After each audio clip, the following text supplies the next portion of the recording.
नमस्कार साथियों, easy easy life YouTube channel पर आप सभी का हार्दिक स्वागत है।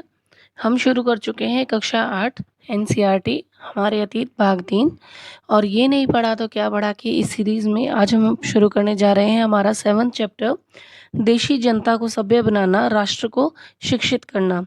As we have already discussed कि हम जितने भी चैप्टर्स पढ़ रहे हैं इस बुक के, ये सारा हमारा मॉडर्न हिस्ट्री से रिलेटेड है, ब्रिटिश शासन जो चल रहा था उससे रिलेटेड है।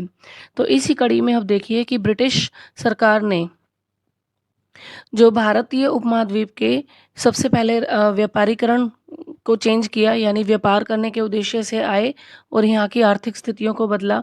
उसके बाद इन्होंने यहाँ की राजनीतिक स्थितियों में अपना प्रवेश कर लिया और उसके साथ साथ जब आर्थिक और राजनीतिक चीज़ों में इनका जब हस्तक्षेप बढ़ गया, तो अब इन्होंने यहाँ के जो सामाजिक स्तर हैं, जो सांस्कृतिक जो चीज़ें हैं, उसको बदलना भी शुरू कर दिया। क्योंकि इन लोगों का ये तो मानना ही था, व्हाइट मैन बर्डनशिप का जो सिद्धांत है इनका, वो ये कि जो जो गोरे लोग हैं ये सबसे ज़्यादा सभ्य हैं, है ना?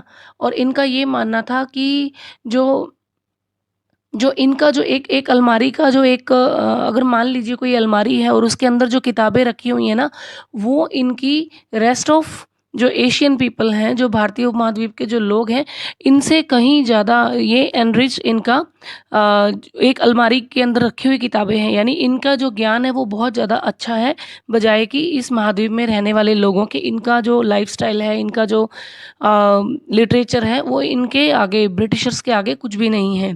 तो ये एक इनके अंदर ऐसी भावना थी कि ये लोग सबसे ज़्यादा सभ्य हैं और ये सभी सभी को सभ्य बनाने आए हैं, इस राष्ट्र को शिक्षित करने आए हैं। तो अभी पहले के अध्यायों में हम देख चुके हैं कि ब्रिटिश शासन के कारण यहाँ के राजाओं, नवाबों, किसानों, आदिवासियों पर किस-किस तरह के प्रभाव पड़े थे। इस अध्याय में हम यह समझने का प्रयास करेंगे कि इन चीज़ों से विद्यार्थियों के जीवन पर क्या असर पड़े। विद्यार्थियों के जीवन को समझना इसलिए ज़रूरी है क्योंकि भारत में अंग्रेज केवल भू क्षेत्र पर विजय और आय पर नियंत्रण नहीं चाहते थे। उन्हें लगता था कि उनका एक सांस्कृतिक मिशन भी है। यानी कि ये सोच रहे थे ब्रिटिशर्स कि इनका एक कल्चरल मिशन भी है। ये मानते थे कि उन्हें इस देशी समाज को सभ्य बनाना है और उनके रीति रिवाजों और मूल्य मान्यताओं को बदलना है। हम लोग ये बात अभी कर चुके हैं कि ये इनके राजनीतिक, व्यापारिक सारे चीज़ों में, आर्थिक क्षेत्रों में हस्तक्षेप करने के बाद अब यहाँ की परंपराओं, रीति रिवाजों, यहाँ के मूल्यों, इन सबको बहुत निम्न स्तर का मानते थे और ये चाहते थे कि इनको सभ्य बनाया जाए। इनके हिसाब से ये जो महाद्वीप में रहने वाले जो लोग हैं, यहाँ का जो आर्ट है, कल्चर है, जो एजुकेशन है, वो किसी भी काम की नहीं है। इसके लिए कौन-कौन से बदलाव लाए जाने थे? भारतीयों को शिक्षित, सभ्य और अंग्रेजों की सोच के मुताबिक अच्छी प्रजा बनाने के लिए कौन-कौन से कदम उठाए जाने थे? अंग्रेजों के पास भी इन सवालों के कोई बने-बनाए जवाब नहीं थे। इन सवालों पर कई दशक तक बहस चलती रही। अब देखिए, भाषाविद क्या होता है? एक ऐसा व्यक्ति जो कई भाषाओं का जानकार और विद्यार्थी होता है, उसे भाषाविद कहते हैं, स्कॉलर। अब ये देखिए, अंग्रेज शिक्षा को किस तरह से देखते थे। आइए सबसे पहले इस बात पर ध्यान देते हैं कि शिक्षा के क्षेत्र में अंग्रेज क्या सोच रहे थे। शिक्षा के जो विचार हमें आज सहज सामान्य दिखाई देते हैं, ये पिछले 200 सालों में किस तरह विकसित हुए। इस पड़ताल के दौरान हम इस बात पर भी विचार करेंगे कि भारतीयों ने ब्रिटिश विचारों पर कैसी प्रतिक्रिया दी और इस बारे में अंग्रेजों के विचार किस तरह विकसित हुए कि भारतीयों को कैसे पढ़ाया जाए। देखिए, यहाँ पर सबसे पहले हम एक व्यक्ति का चित्र देख रहे हैं। ये है विलियम जोन्स, जो एक भाषाविद हैं, जिन्हें कई भाषाओं का ज्ञान था और इस चित्र में विलियम जोन्स जो है वो फ़ारसी भाषा सीख रहे हैं, ठीक है? ये एक व्यक्ति हैं जो इन्हें फ़ारसी भाषा सिखाने आए हुए हैं, विलियम जोन्स को।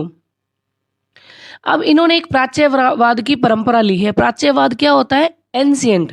एंशिएंट जो हमारा आर्ट, कल्चर, जो हमारी एजुकेशन, जो हमारी स्कॉलर्स रहे हैं, उन सब के बारे में इनके इनके क्या विचार थे वो देखिए।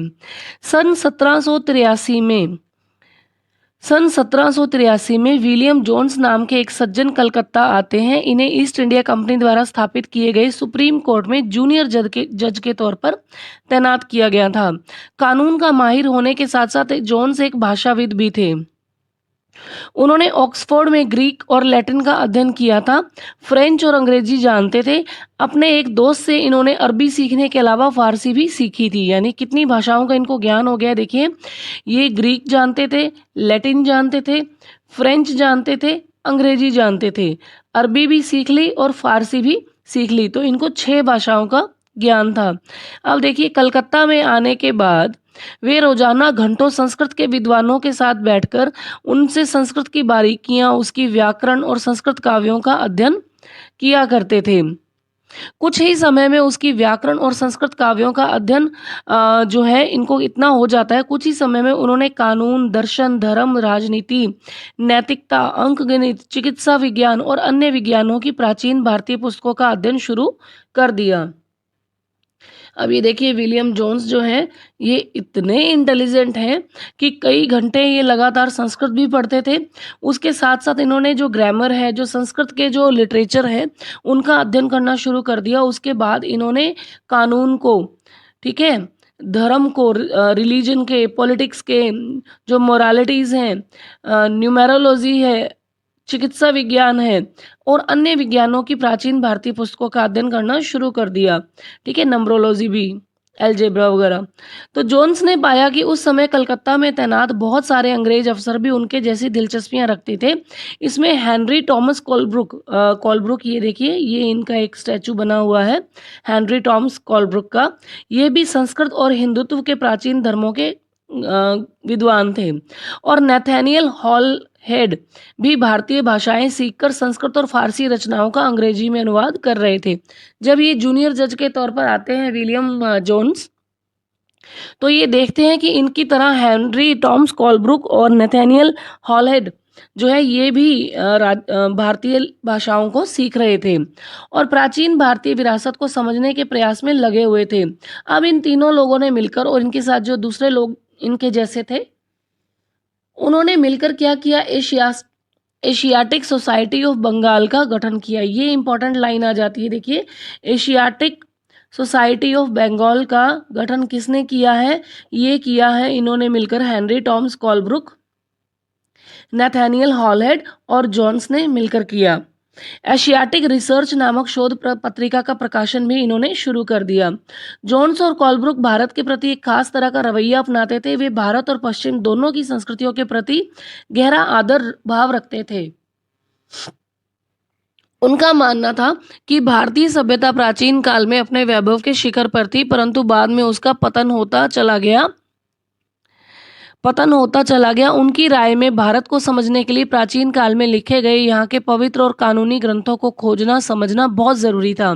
उनका मानना था कि हिंदुओं और मुसलमानों के असली विचारों और कानूनों को इन्हीं की रचनाओं के जरिए समझा जा सकता है और इन रचनाओं के पुनः अध्ययन से ही भारत के भावी विकास का आधार पैदा हो सकता है। इसी तरह जोन्स और कोलब्रुक जो है दोनों ही प्राचीन ग्रंथों को ढूंढने, उनकी व्याख्या करने, अनुवाद करने और ज़्यादा से ज़्यादा लोगों तक अपने नतीजे पहुंचाने में जुट गए। इन्हें विश्वास था कि यह परियोजना न केवल अंग्रेजों को भारतीय संस्कृति से सीखने में मदद करेगी, बल्कि भारतीयों को भी अपनी विरासत को दोबारा अपनाने और अतीत के लुप्त वैभव को समझने में मदद करेगी। इस प्रक्रिया में अंग्रेज भारतीय संस्कृति के अभिभावक और मालिक दोनों की भूमिकाएं निभा रहे थे। अब आगे देखिए, इन प्रयासों और विचारों से प्रभावित होकर कंपनी के बहुत सारे अधिकारियों ने दलील दी कि अंग्रेजों को पश्चिमी ज्ञान की बजाय भारतीय ज्ञान को ही प्रोत्साहन देना चाहिए। वे चाहते थे कि प्राचीन भारतीय ग्रंथों के अध्ययन को प्रोत्साहित करने और संस्कृत और फारसी साहित्य व काव्य पढ़ाने के लिए संस्थानों की स्थापना की जानी चाहिए। इन अधिकारियों का यह भी मानना था कि हिंदुओं और मुसलमानों को वही पढ़ाया जाना चाहिए जिसमें से वे पहले ही परिचित हैं, जिसे वे आदर और महत्व देते हैं। उन्हें अनजाने विषयों की शिक्षा ना दी जाए। इन अफसरों की राय में केवल तभी अंग्रेज देशी जनता का दिल जीत सकते हैं, केवल तभी अजनबी शासक अपनी प्रजा से आदर की उम्मीद रख सकते हैं। अब देखिए, इसी बात को ध्यान में रखते हुए 1781 में, ये इम्पॉर्टेंट हो जाती है लाइन, 1781 में अरबी फारसी इस्लामिक कानून के अध्ययन को बढ़ावा देने के लिए कलकत्ता में एक मदरसा खोला गया। अब मदरसा क्या होता है? मदरसा होता है सीखने के स्थान को अरबी भाषा में मदरसा कहा जाता है। यह किसी भी स्कूल का, किसी भी तरह का स्कूल या कॉलेज या कोई और संस्थान हो सकता है। अब देखिए, ये है वॉरेन हेस्टिंग्स, जिनके बारे में हमने पढ़ा था कि ये भारत के पहले गवर्नर जनरल रहे हैं। वॉरेन हेस्टिंग्स का स्मारक बनाया गया है रिचर्ड वेस्टमॉकॉट 1830 में। अब कलकत्ता स्थित विक्टोरिया मेमोरियल में इसकी स्टैचू को रखा गया है। इस तस्वीर से पता चलता है कि भारत में ब्रिटिश सत्ता के बारे में प्राच्यवादी किस तरह से सोचते थे। यहाँ आप देख सकते हैं कि सबसे ऊपर हेस्टिंग्स की भव्य प्रतिमा है, यानी यहाँ पर ये वॉरेन हेस्टिंग्स को दिखाया गया है, और ये प्राच्यवादियों के भारी समर्थक थे। इनके एक तरफ ये पंडित हैं, ठीक है, और दूसरी तरफ एक नीचे मुंशी बैठा हुआ दिखाई दे रहा है। हेस्टिंग्स तथा अन्य प्राच्यवादी भारतीय विद्वानों से भिन्न भारतीय भाषाएं सीखना चाहते थे, जिन्हें कई बार वे केवल बोलियां समझते थे। बोलियां यानी वर्नैकुलर लैंग्वेज, ठीक है, वर्नैकुलर का नाम इनको दिया जाता था। स्थानीय रीति रिवाजों और कानूनों के बारे में जानना चाहते थे। प्राचीन ग्रंथों के अनुवाद और व्याख्या करने में मदद चाहते थे। हेस्टिंग्स ने पहल पहल करके कलकत्ता मदरसे की स्थापना की। अभी हमने इसके बारे में देखा है कि 1831 में, सॉरी, कब होती है? अभी देखिए 1781 में, सॉरी, ये होती है 1781 में एक मदरसे की स्थापना होती है। और यहाँ पर ये देखिए, हेस्टिंग्स ने पहल करके कलकत्ता मदरसे की स्थापना की, और उनका विश्वास था कि यहाँ के प्राचीन रीति रिवाज, यहाँ की ज्ञान संपदा ही भारत में ब्रिटिश शासन के आधार होने चाहिए।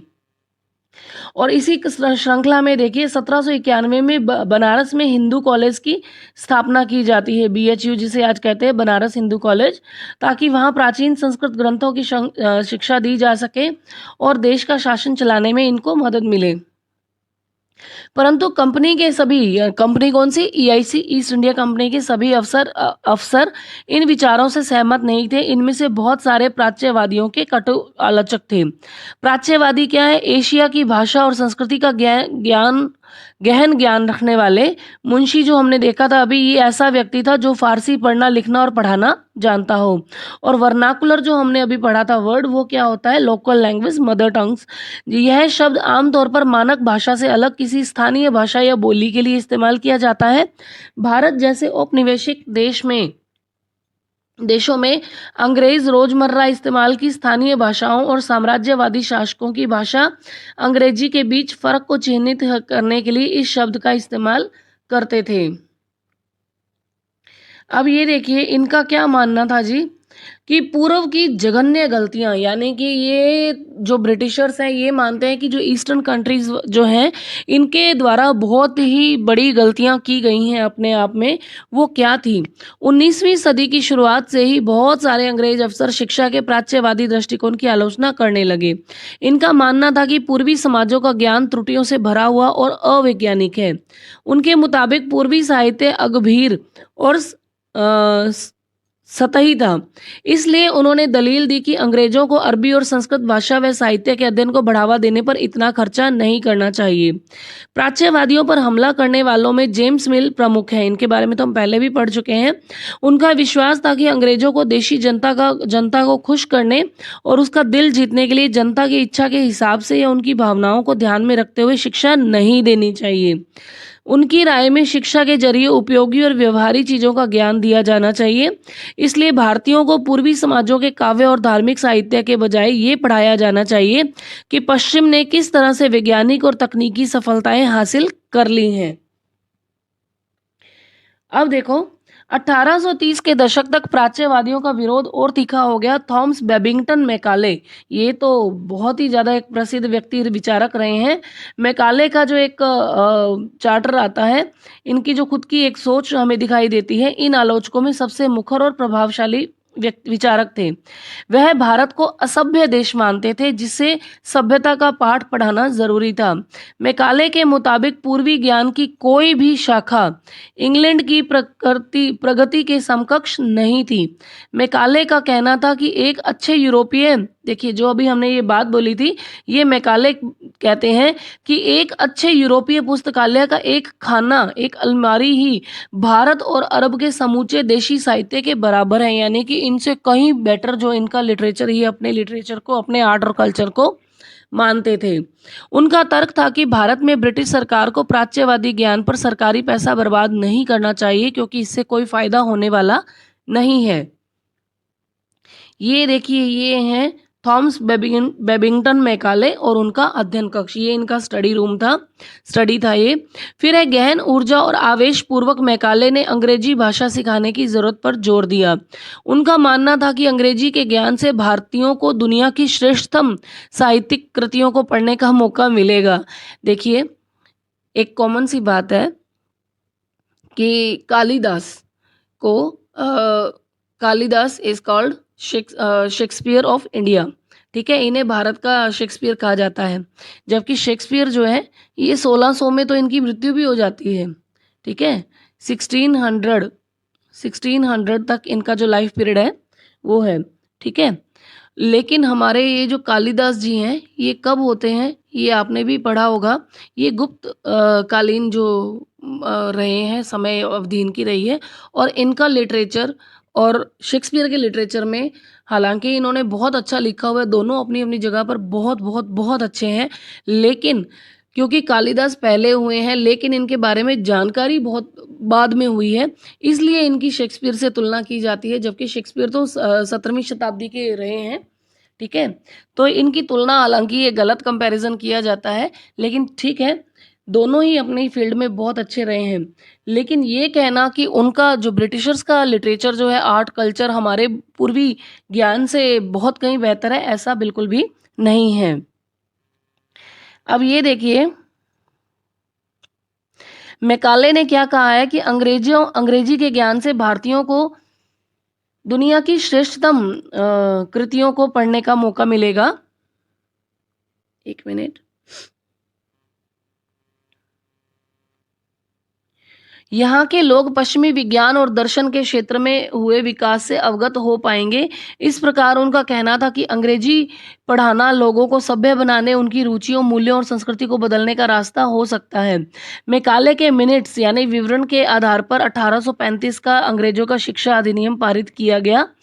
ये फैसला भी लिया गया कि अंग्रेजी को उच्च शिक्षा का माध्यम बनाया जाए। कलकत्ता मद्रसे तथा बनारस संस्कृत कॉलेज जैसे प्राच्यवादी संस्थानों को प्रोत्साहन ना दिया जाए।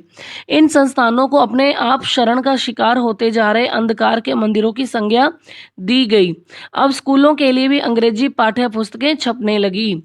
अब ये ज्ञानियों की भाषा, ये क्या कहते हैं कि अंग्रेजी पढ़ाने की जरूरत पर जोर देते हुए मैकाले क्या कहते हैं, सभी पक्ष इस बात पर सहमत दिखाई देते हैं कि भारत के देशी लोगों द्वारा आमतौर पर बोली जाने वाली बोलियों में ना तो साहित्यिक जानकारियां होती हैं और ना ही वो वैज्ञानिक हैं। इसके अलावा ये बोलियां इतनी दरिद्र और रूखी हैं कि अगर किसी और स्रोत से उनको समृद्ध न बनाया जाए तो किसी भी मूल्यवान कृति का उसमें अनुवाद भी नहीं किया जा सकता। ये एक सोच किसकी थी? थॉमस बेबिंगटन मैकाले की, जिसने भारतीय शिक्षा के विषय में 2 फरवरी 1835 के मिनट्स में अपनी इस व्याख्यान को दिया था। अब ये क्या कहते हैं कि व्यवसाय के लिए शिक्षा, हाँ ये बात इनकी सही हो सकती है लेकिन पूर्ण रूपेण सही नहीं थी।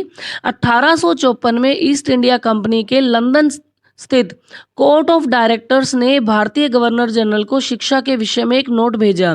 कंपनी के नियंत्रण मंडल के अध्यक्ष चार्ल्स वुड के नाम से जारी किए गए इस संदेश को वुड का नीति पत्र यानी वुड डिस्पैच के नाम से जाना जाता है। ये बहुत इंपॉर्टेंट लाइन है कि वुड डिस्पैच कब आता है। ये 1854 में ईस्ट इंडिया कंपनी का जो लंदन में कोर्ट ऑफ डायरेक्टर पैनल है, ये यहाँ पर भारतीय गवर्नर जनरल को शिक्षा के विषय में एक नोट भेजता है। और ये किसकी अध्यक्षता में होता है? चार्ल्स वुड की अध्यक्षता में, जिसे वुड का नीति पत्र या वुड्स डिस्पैच के नाम से जाना जाता है। इस दस्तावेज में भारत में लागू की जाने वाली शिक्षा नीति की रूपरेखा स्पष्ट करते हुए एक बार फिर दोहराया गया है। यानी कि एजुकेशन पॉलिसी का एक ड्राफ्ट बनाकर भेजा गया था। ये बताया गया था कि प्राच्यवादी ज्ञान के स्थान पर यूरोपीय शिक्षा को अपनाने से कितने व्यवहारिक लाभ इनको प्राप्त होंगे। इस दस्तावेज में यूरोपीय शिक्षा का एक व्यवहारिक लाभ आर्थिक क्षेत्र में बताया गया है। इसके मुताबिक यूरोपीय शिक्षा के माध्यम से भारतीयों को व्यापार और वाणिज्य के विस्तार से होने वाले लाभों को और देश के संसाधनों के विकास को महत्व समझने में मदद मिलेगी। यदि उन्हें यूरोपीय जीवन शैली से अवगत कराया गया तो उनकी रुचियों और आकांक्षाओं में भी बदलाव आएगा और ब्रिटिश वस्तुओं की मांग पैदा होगी, क्योंकि तब तक यहाँ के लोग यूरोप में बनी चीज़ों को अपनाना और खरीदना शुरू कर देंगे। वुड के नीति पत्र में यह भी तर्क दिया गया कि यूरोपीय शिक्षा से भारतीयों के नैतिक चरित्र का उत्थान होगा। इससे वे ज़्यादा सत्यवादी और ईमानदार बन जाएंगे। फलस्वरूप कंपनी के पास भरोसेमंद कर्मचारियों की कमी नहीं रहेगी। दस्तावेज के मुताबिक यानी वुड डिस्पैच के अकॉर्डिंग पूर्व का साहित्य न केवल भयानक त्रुटियों से भरा पड़ा था, बल्कि यह लोगों में न तो काम के प्रति दायित्व और समर्पण का भाव पैदा कर सकता है और न ही शासन के लिए आवश्यक निपुणता पैदा कर सकता है। देखो क्या मेंटेलिटी है। 1854 के नीति पत्र के बाद अंग्रेजों ने कई अहम कदम उठाए। सरकारी शिक्षा विभागों का गठन किया ताकि शिक्षा संबंधी सभी मामलों पर सरकार का नियंत्रण स्थापित हो सके। विश्वविद्यालयी शिक्षा की व्यवस्था विकसित करने के लिए भी कदम उठाए। 1857 में जब मेरठ और दिल्ली में सिपाही विद्रोह कर रहे थे, उसी समय कलकत्ता, मद्रास और बम्बई विश्वविद्यालयों की स्थापना की जा रही थी। यानी बम्बई, कलकत्ता और जो मद्रास की प्रेसिडेंसियां हैं वहां पर यूनिवर्सिटीज की स्थापना की जा रही थी, जब बाकी क्षेत्रों में 1857 की लड़ाइयां चल रही थी। स्कूली शिक्षा प्रणाली में भी परिवर्तन के प्रयास किए गए थे। अब देखिए 1854 का जो वुड का जो नीति पत्र है, नीति पत्र में प्राच्यवादी ज्ञान का विरोध करने वाली निर्णायक विजय का संकेत था। इसमें यह कहा गया था कि हमें जोर देकर यह बात कहनी चाहिए कि भारत में हम जिस शिक्षा का प्रसार करना चाहते हैं उस शिक्षा का लक्ष्य यूरोप की श्रेष्ठतर कलाओं, सेवाओं, दर्शन और साहित्य ज्ञान यूरोपीय साहित्य यानी यूरोपीय ज्ञान का प्रसार करना है। अब देखिए 19वीं शताब्दी में बम्बई विश्वविद्यालय जो है, जो ये यूनिवर्सिटी है, ये बनाई गई थी। कब बनाई गई थी? 19वीं शताब्दी में। अब देखिए नैतिक शिक्षा की मांग, यानी कि इन्होंने तो पूरा ठेका ही ले लिया है जी, हम आपको सभ्य बनाकर ही छोड़ेंगे। भला ही खुद के बीच में हजारों कमियां थी इनके। अब देखिए ये क्या कहते हैं जनाब, यह स्कॉटलैंड के ईसाई प्रचारक विलियम कैरे, जिसने सेरामपुर मिशन की स्थापना में मदद की।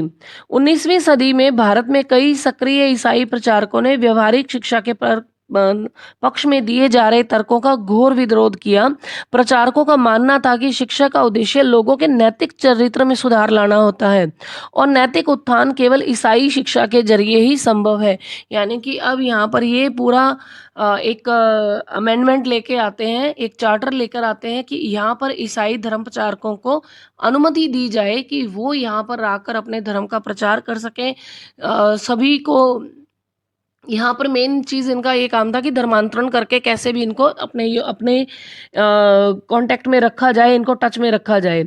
1813 तक ईस्ट इंडिया कंपनी भारत में प्रचारक गतिविधियों के विरुद्ध थी। ईस्ट इंडिया कंपनी 1813 तक प्रचारक गतिविधियों में नहीं थी। कंपनी को भय था कि प्रचारकों की गतिविधियों की वजह से स्थानीय जनता के बीच असंतोष पैदा होगा और लोग भारत में अंग्रेजों की उपस्थिति को शक की नज़र से देखेंगे।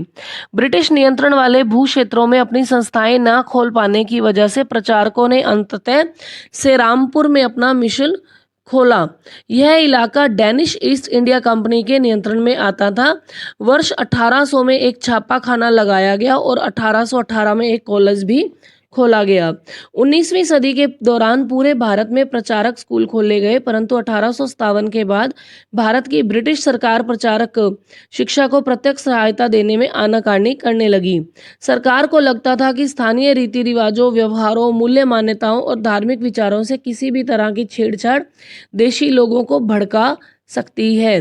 अब ये देखिए, ये जो बिल्डिंग है ये सेरामपुर कॉलेज बनाया गया है। देखिए ये कलकत्ता के पास हुगली नदी के तट पर स्थित सेरामपुर कॉलेज, ठीक है। अब आगे देखिए स्थानीय पाठशालाओं का क्या हुआ। अब ब्रिटिशर्स जो है, ईसाई मिशनरीज आ जाते हैं 1813 में, इनको अनुमति मिल जाती है कि अब आप अपने धर्म का खूब प्रचार करिए, लोगों को जोड़िए, है ना, इनको सभ्य बनाइए। क्या आपको कुछ अंदाजा है कि अंग्रेजों से पहले यहाँ के बच्चों को कैसे पढ़ाया जाता था? क्या आपने कभी सोचा है कि अगर उस समय बच्चे स्कूल जाते भी थे या नहीं? अगर स्कूल थे तो ब्रिटिश शासन के तहत उनका क्या हुआ? ये बहुत इम्पोर्टेंट एक रिपोर्ट है, विलियम एडम की रिपोर्ट है। 1830 के दशक में स्कॉटलैंड से आए ईसाई प्रचारक विलियम एडम ने WA यानी इसे कह सकते हैं विलियम एडम ने बंगाल और बिहार के जिलों का दौरा किया। कंपनी ने उन्हें देशी स्कूलों में शिक्षा की प्रगति पर रिपोर्ट तैयार करने का जिम्मा सौंपा था। एडम ने जो रिपोर्ट तैयार की वो बड़ी दिलचस्प है। एडम ने पाया कि बंगाल और बिहार में 1 लाख से ज़्यादा पाठशालाएं हैं। ये बहुत छोटे छोटे केंद्र थे जिनमें आमतौर से 20 से ज़्यादा विद्यार्थी नहीं थे।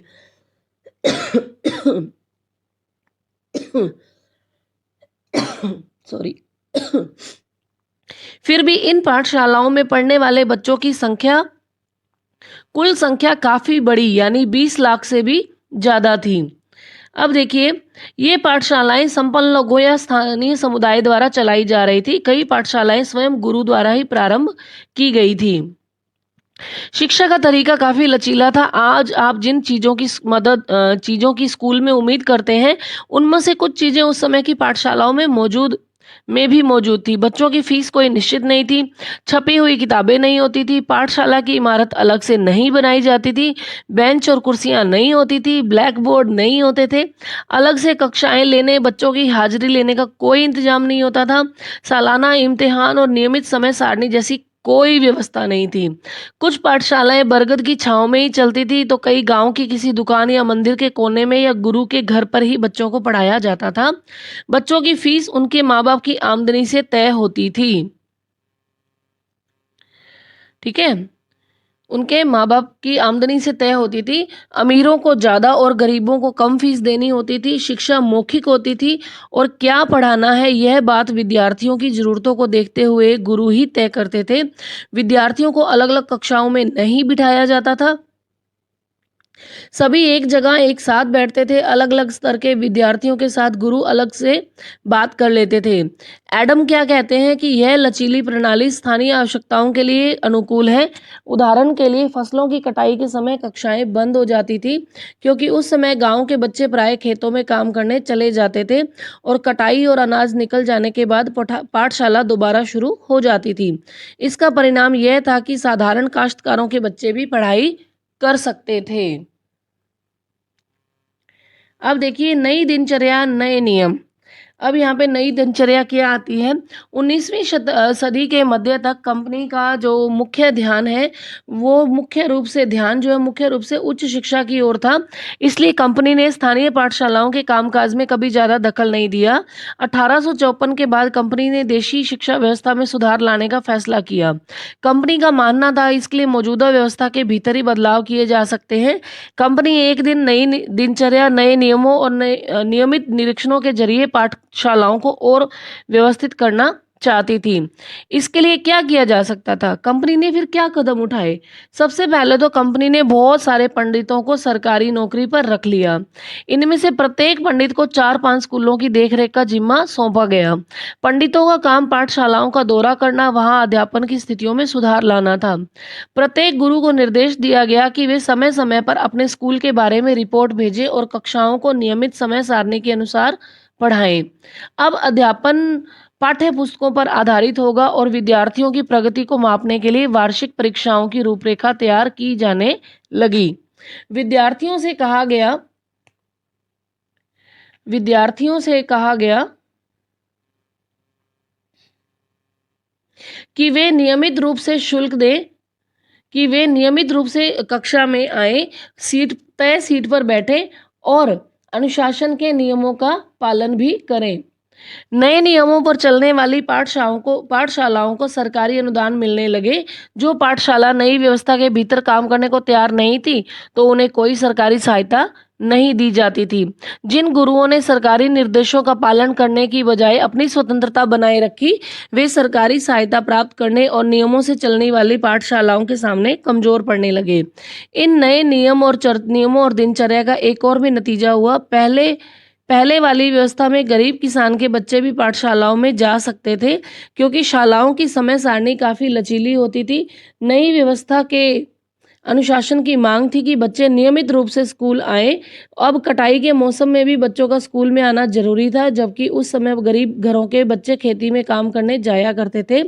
अगर कोई बच्चा स्कूल नहीं आ पाता था तो इसे अनुशासनहीनता माना जाता था, यानी बच्चा पढ़ना लिखना ही नहीं चाहता। अब यहाँ पे एक जो पोर्ट्रेट है वो हमें दिया गया है किसका, अरविंदो घोष का। अरविंदो घोष के बारे में जानते हैं। अरविंदो घोष ने 15 जनवरी 1908 को बॉम्बे यानी मुंबई में अपने एक संभाषण में राष्ट्रीय शिक्षा पर बोलते हुए कहा था, इसका लक्ष्य छात्रों में राष्ट्रीयता का भाव जागृत करना है। इसके लिए अपने पूर्वजों के साहसिक कार्यों पर गहराई से चिंतन करना आवश्यक होगा। शिक्षा को मात्र नष्ट हो गया है। महात्मा गांधी कहते हैं कि इस शिक्षा में विष भरा है, यह पापपूर्ण है, इसने भारतीयों को दास बना दिया है, इसने लोगों पर प्रभाव डाला है। इसके मुताबिक पश्चिम से अभिभूत, पश्चिम से आने वाली हर चीज की प्रशंसा करने वाले इन संस्थानों में पढ़ने वाले भारतीय ब्रिटिश शासन को पसंद करने लगे थे। महात्मा गांधी एक ऐसी शिक्षा के पक्षधर थे जो भारतीयों के भीतर प्रतिष्ठा और स्वाभिमान का भाव पुनर्जीवित कर सके। राष्ट्रीय आंदोलन के दौरान उन्होंने विद्यार्थियों से आह्वान किया कि वे शिक्षा संस्थानों को छोड़ दें और अंग्रेजों को बताएं कि अब वे गुलाम बने रहने के लिए तैयार नहीं हैं। महात्मा गांधी की दृढ़ मान्यता थी कि शिक्षा केवल भारतीय भाषाओं में ही दी जानी चाहिए।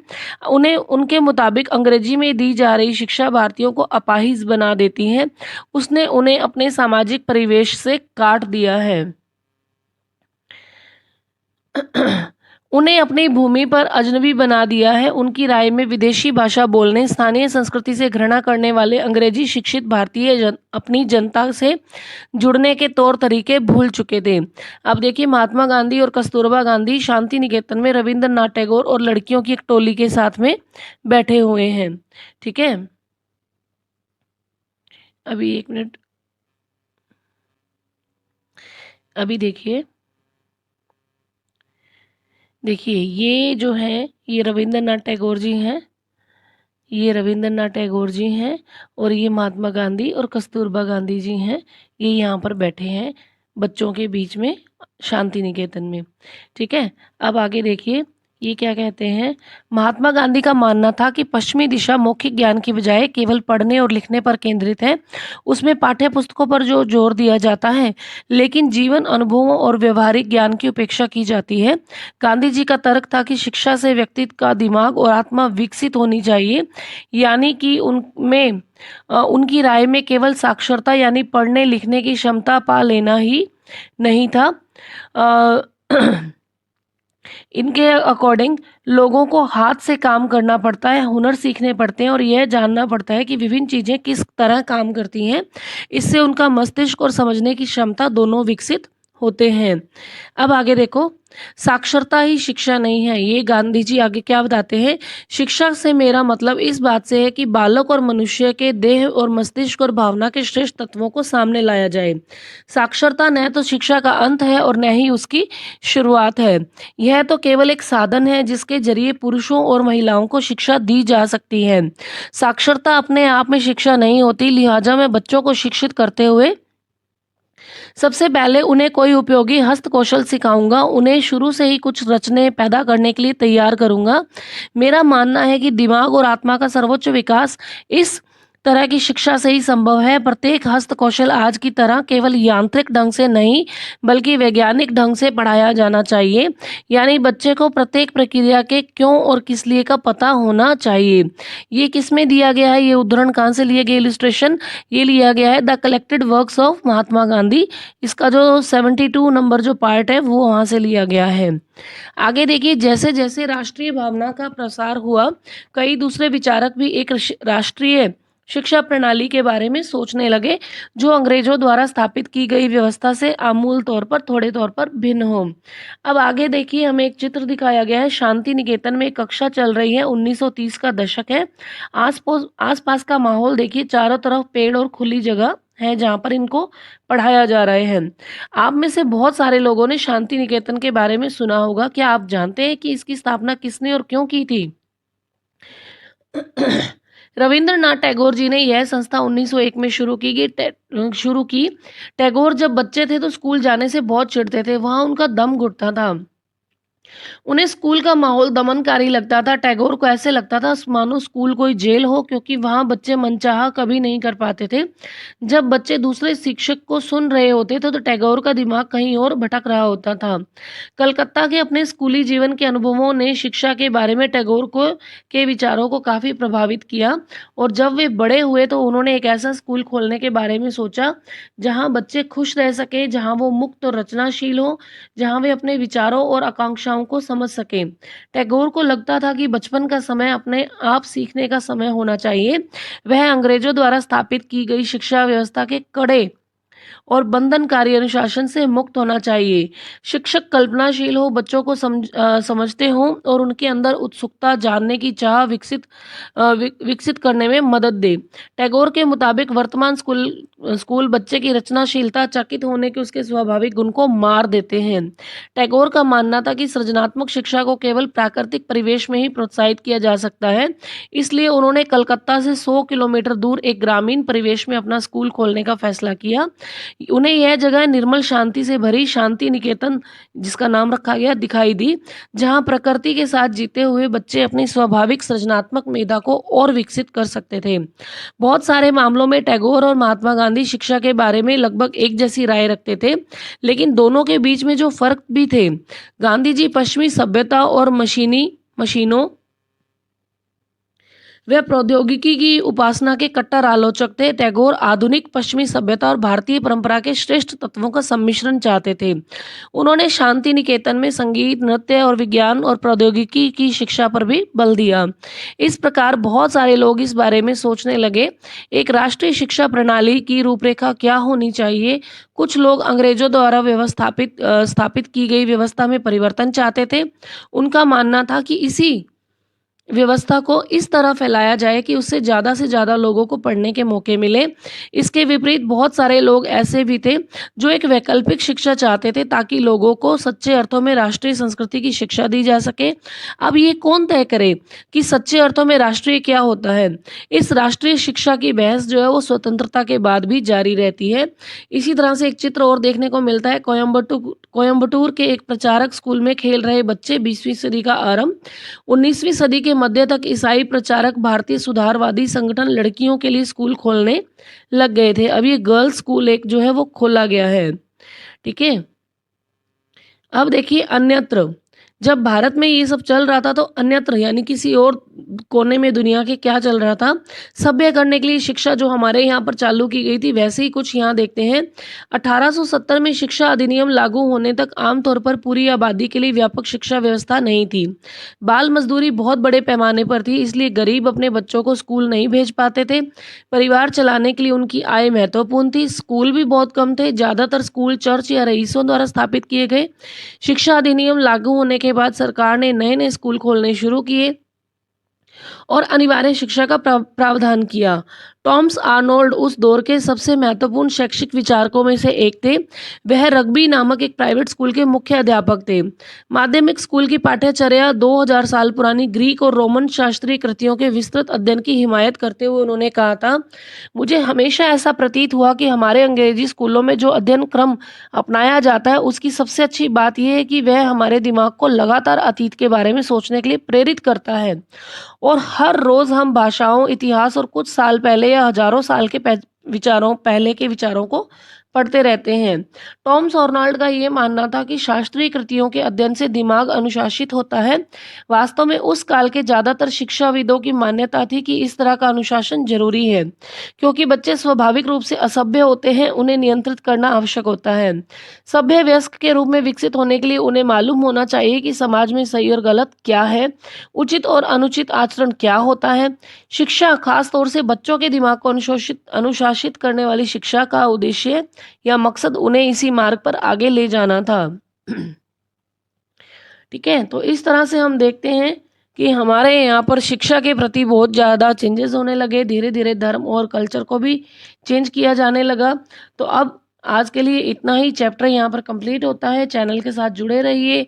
चैनल को लाइक, शेयर और सब्सक्राइब करना ना भूलिए। इजी लाइफ पर ऐसा ही और कंटेंट पाने के लिए पास में ही बने घंटी के निशान को प्रेस करें, ताकि आने वाली वीडियोस की नोटिफिकेशन आपको मिल सके। तो आज के लिए इतना ही। धन्यवाद। शुभ रात्रि। हार्दिक आभार।